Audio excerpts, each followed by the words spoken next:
같은 꿈을 계속 꾸었다. 역 앞을 걷다가 너무나도 이상한 헌팅을 당하고 끝내는 인생이 완성된 이야기를 하려고 한다.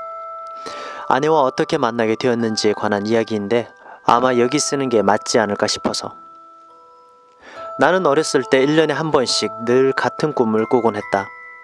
중학교 무렵까지 매년마다 그 꿈을 꾸었던 기억이 난다.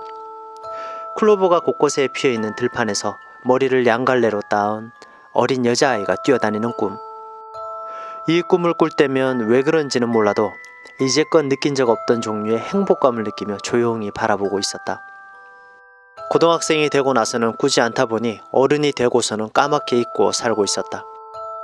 어느 휴일 서점에 들렀다 돌아오는데 죄송해요 하고 웬 여자아이가 어깨를 두드렸다. 나 말인가? 싶어서 헤드폰에서 귀만 내밀고 네? 하고 되물었다. 오묘한 얼굴로 저와 어디선가 만나지 않으셨나요? 라고 질문해 왔다. 어라? 아는 사람인가? 싶어서 얼굴을 찬찬히 뜯어봤지만 도무지 생각이 나질 않았다. 아니요, 아마 잘못 보신 것 같은데요 라고 웃으며 대답했다. 여자는 찜찜하다는 듯 그렇군요. 죄송합니다 하고 고개를 숙였다. 그리고 갑작스레 얼굴을 훅 들더니 저 첫눈에 반했어요. 사귀어주지 않으실래요? 라고 고백을 해왔다. 그제야 나는 겨우 이게 헌팅인가 싶었다. 전혀 인기가 없던 나는 여자한테 고백을 받았다는 것만으로 날아오를 듯한 기분이었다. 잘 부탁드립니다 하며 조금 폼도 잡아보고 여자도 웃으며 그럼 연락처를 알려주실 수 있을까요? 하고 휴대폰을 건네와 그날부터 연락을 하게 되었다. 나는 친구들에게 왠지 헌팅 같은 걸 당해서 말이야 여자친구가 생겼다고 하면서 자랑을 해댔다. 하지만 여자친구 쪽은 어쩐지 데이트를 할 때도 연락을 할 때도 무리하고 있는 느낌이랄까 정신이 딴 데가 있는 느낌이었다. 처음에는 긴장이라도 한 걸까 싶었지만 점점 나를 사랑하지 않는 건 아닐까 하는 생각이 들 무렵이었다. 그래도 그럭저럭 3달 정도가 지난 어느 날 같이 드라이브를 가게 되었다. 차를 타고 가자는 이야기를 꺼낸 순간 여자친구의 얼굴이 가면처럼 굳어서 당황했지만 곧 웃으며 드라이브? 좋겠어. 가고 싶어. 라고 대답했다. 당일 여자친구를 만나자 엄청 큰 배낭 같은 걸 메고 왔었다. 소풍도 아닌데 뭘 이렇게 많이 싸왔어? 하고 웃고는 꽤 시골인 동네를 떠나 평소와는 다른 도시 쪽으로 나가보기로 했다. 그날 여자친구는 너무 반짝반짝 빛나 보였다. 역시 수수한 시골보다는 도시 쪽이 즐겁겠지? 잘 왔다는 생각이 들었다.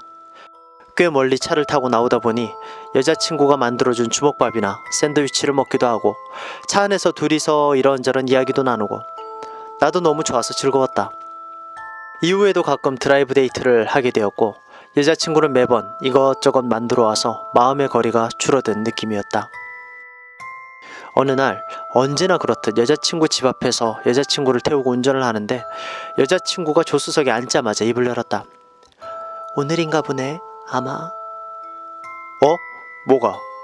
하고 묻자 응? 나 뭐라고 말했어? 라고 웃으며 대답해 좀 당황스러웠다. 하지만 오늘 어디를 갈 거라고 이야기를 하다 보니 평소와 똑같았기에 평범하게 데이트를 마치고 저녁을 먹은 뒤 돌아오는 길에 올랐다. 계절은 겨울, 주변은 산길이라 벌써 어두웠다. 내일은 영화래. 정말? 큰일이다. 하고 이야기를 나누며 운전을 하고 있었다. 잠시 후 어쩐지 여자친구의 목소리가 굳어버린 느낌이 들었다. 재빨리 얼굴을 바라보자 왠지 눈이 풀린 것 같았다. 왜 그래? 괜찮아? 추워? 하고 묻자 응 괜찮아 라는 대답이 돌아왔다. 거기서부터 대화가 끊겼다. 나는 여자친구가 화가 날 만한 말이라도 했나 싶어 걱정하며 산길 커브를 돌아갔다. 자동차는 쓱 하고 커브 바깥쪽으로 겉돌더니 원심력에 따라 그 기세 그대로 가드레일 너머로 떨어졌다. 엄청난 폭우무 의식이 사라졌다. 한참 뒤 여자친구가 나를 흔들어 눈을 떴다. 자동차는 어떻게 된 건지도 모르겠고 머리는 아픈데 눈은 보이지 않고 옷이 축축한 것만 느껴졌다. 망연자실하던 와중 문득 여자친구가 걱정돼서 돌아보고는 깜짝 놀랐다. 여자친구는 무사했는지 멀쩡한 모습으로 담담하게 언제나 메고 다니던 큰 배낭에서 거주와 붕대 같은 걸 꺼내고 있었다. 나중에 한 것이지만 실제로는 여자친구도 다친 채였다. 그리고 믿을 수 없이 깔끔한 솜씨로 내 머리에 대고 지혈하며 두르기 시작했다. 아무래도 내 머리는 충격으로 깨져서 그 피로 옷이 젖어있던 모양이었다. 그 후 여자친구는 휴대폰으로 구조를 청했다. 예보대로 영화의 추위였던 탓에 배낭 속에 들어있던 손난로를 내 몸에 잔뜩 붙이고 우리는 꼭 껴안고 체온을 지켰다. 나는 피가 빠져나간 탓인지 굉장한 추위가 들었고 공포에 질려 죽음을 각오하고 있었다. 하지만 이런 상황에도 불구하고 여자친구는 무척 침착했다. 어째서인지 내가 꼭 지켜줄게 라고 나에게 말하며 나는 무척 신기한 기분이었다. 잠시 뒤 멀리서 사이렌 소리가 들려오고 둘이 같이 구조됐다. 병원에서 치료를 받던 도중 나는 여자친구에게 그 응급치료 솜씨는 무엇이었는지 물었다. 여자친구는 갑자기 울기 시작했다. 나 알고 있었어 라며 믿을 수 없는 이야기를 꺼내기 시작했다. 여자친구는 어릴 때부터 모르는 남자가 밤중 산길에서 사고를 당해 죽는 꿈을 반복적으로 꾸었다고 한다. 너무 자주 꿈을 꾸다 보니 어떻게든 도와주고 싶다고 여기는 사이 어쩐지 위에서 내려다보던 꿈이 조수석에서 지켜보는 것으로 바뀌었다고 한다. 그리고 차차 꿈을 꿀 때마다 어떻게 사고가 일어나서 어디를 다치고 무엇이 원인이 되어 죽는지를 파악하게 되었다고 한다. 그래서 남자가 죽지 않을 수 있도록 꿈속에서 필요한 도구를 갖추기 시작했다는 것이다. 그리고 그 노력의 결과 사고 끝에도 살아나는 게 당연한 일이 되어 자신을 바라보게 되었다는 이야기였다. 처음 나를 봤을 때 여자친구는 너무나 큰 충격에 온몸에서 땀이 나고 토할 것만 같았다고 한다. 그도 그럴 것이다. 정기적으로 꿈에 나오던 남자를 현실에서 마주친다면 누구라도 무섭겠지. 처음 말을 건 그날은 정말 큰맘 먹고 말을 걸었다고 한다. 그저 우연일 뿐이라면 여기서 끝이지만 만약 꿈이 현실로 이루어질 거라면 이 남자에게 말을 걸지 않은 걸 평생 후회할 거라 느끼면서 솔직히 나는 외모적으로 여자친구의 이상형이 아니었다고 한다. 하지만 갑자기 친구가 되어달라고 말하면 너무 기분 나빠하고 끝날 것 같아 첫눈에 반했다고 그럴듯하게 둘러댔던 것이다. 사귀고 있다 보면 언젠가 그 사고를 마주칠 테니 적어도 그때까지는 사귀겠다는 마음으로. 나는 그 이야기를 듣고 통곡했다. 처음 여자친구가 무리하는 것처럼 느껴졌던 것도 그제야 이해할 수 있었다.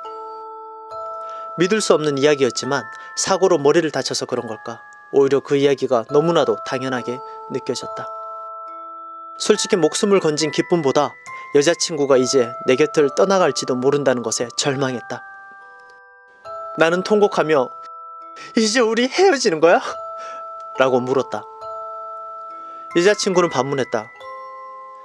너는 어떻게 하고 싶어? 나는 절대로 헤어지고 싶지 않아. 이제 진심으로 좋아하게 됐으니까. 나는 어쩐지 결코 여자친구와 헤어져서는 안 된다는 예감이 들었다. 당시에는 나 같은 놈이 그런 여자를 놓치면 다음은 없을 거라는 생각에서 그랬다고 얘기했지만 아마 헤어지면 안 된다는 것을 내 마음속 어디에선가 이미 알고 있었던 것 같다. 내 대답을 들은 여자친구는 나도 너를 좋아하게 됐어. 앞으로 잘 부탁해. 라며 웃었다. 그로부터 반년 정도를 더 사귄 후 사귄 지 1년쯤 될 무렵 우리는 결혼했다. 결혼하고 2년 만에 아이가 태어났다. 어느 화창한 날 이제는 아내가 된 여자친구가 만든 도시락을 가지고 피크닉을 갔다. 2살 된 딸은 무척 들떠서 피크닉 시트를 준비하는 동안에도 뛰어다녔다. 웃으며 위험하니까 이리 오라고 딸에게 손을 뻗던 순간 나는 번개를 맞은 것 같은 충격에 휩싸였다. 아내가 따준 양갈래 머리를 휘날리며 뛰어다니는 딸의 모습은 내가 어린 시절부터 반복해 꾸어오던 꿈속의 그 장면이었다. 퍼즐 조각이 맞춰지듯 모든 것이 딱 맞아떨어지는 듯한 느낌이었다. 아내가 나를 돕는 꿈을 꾼 것도, 내가 아내와 결코 헤어지면 안 된다고 느낀 것도 모두 딸아이를 위한 것은 아니었을까 하고, 그 꿈을 보고 느끼던 말로 표현할 수 없던 행복감은 고작해야 중학생이던 내가 알 턱도 없는 것이었다. 어린 딸을 보는 아버지의 행복감이니까. 지금 처음 맛보는 부모로서의 행복 속에서 그리움을 느끼는 모순 속에 나는 서 있었다. 내 인생은 이렇게 될 운명이었다고 지금은 생각하고 있다.